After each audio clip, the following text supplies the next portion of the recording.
भारत सरकार ने यूक्रेन में फंसे भारतीयों को वापस लाने के लिए प्रयास तेज कर दिए हैं। पिछले कुछ दिनों से युद्ध के माहौल के बीच ज्यादातर भारतीय यूक्रेन से भारत आने वाली फ्लाइट्स की कमी और महंगे किराए की शिकायत कर रहे थे, लेकिन अब भारत सरकार ने इस दिशा में काम करना शुरू कर दिया है।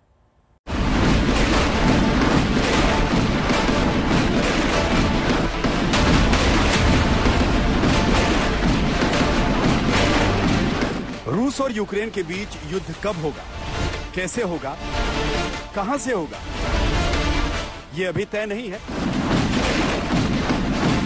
लेकिन जिस तरह से युद्ध का माहौल बना हुआ है, उससे हजारों भारतीय परिवार सहमे हुए हैं। इसकी सबसे बड़ी वजह यह है कि इन परिवारों के हजारों बच्चे यूक्रेन में मेडिकल और दूसरे कोर्सेज की पढ़ाई कर रहे हैं। हरियाणा के फतेहाबाद के रहने वाले बाल किशन अपने बेटे यश के लिए परेशान है, क्योंकि यश यूक्रेन में मेडिकल की पढ़ाई कर रहा है।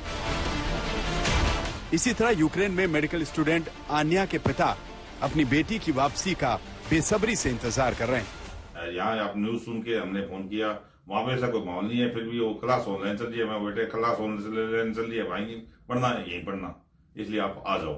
हाँ। कौन से शहर में यूक्रेन के? लवीव। आन्या शर्मा नाम है और 3 महीने से गई है, MBBS की पढ़ाई कर रही है और यहाँ दहशत का माहौल देख के उन्होंने वापस आने की योजना बना ली।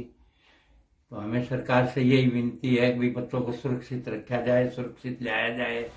यश और आन्या जैसे छात्रों के लिए राहत की बात यह है कि उनका कनेक्टिंग फ्लाइट के जरिए भारत आने का रास्ता साफ हो गया है, लेकिन अभी भी बहुत से छात्रों को सही जानकारियां नहीं मिल पा रही। इसलिए भारत सरकार के विदेश मंत्रालय ने एक कंट्रोल रूम तैयार किया है, जिससे यूक्रेन में फंसे लोगों और उनके परिजनों की मदद की जा सके। अगर आपके परिवार से कोई यूक्रेन में फंसा है तो भारतीय विदेश मंत्रालय की हेल्पलाइन, अगर किसी को भी यूक्रेन में अपने परिवार वालों को लेकर कोई मदद और जानकारी चाहिए तो हेल्पलाइन नंबर पर कॉल और ईमेल कर सकते हैं। यूक्रेन से भारत आने का प्रयास कर रहे लोगों के लिए भारतीय दूतावास ने हेल्पलाइन नंबर और ईमेल आईडी जारी की है। फ्लाइट्स के अलावा दूसरी जानकारियां भी इन हेल्पलाइन नंबरों से ली जा सकती हैं। विदेश मंत्रालय के अनुसार यह हेल्पलाइन 24 घंटे काम करेगी।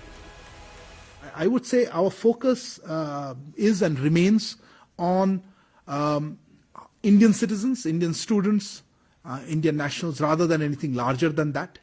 And in terms of what we need to do to ensure that they are safe and they are provided the information that we have. As I said, no immediate evacuation plans, so we don't have any special flights. However, as you would have seen, and we have been mentioning this, I think the embassy also mentioned it yesterday, there were a limited number of flights under the air bubble arrangements. The restriction on the number of flights and the passengers are being removed. I understand that's a civil aviation ministry issue, of course, and I think I read in the media that it has been removed.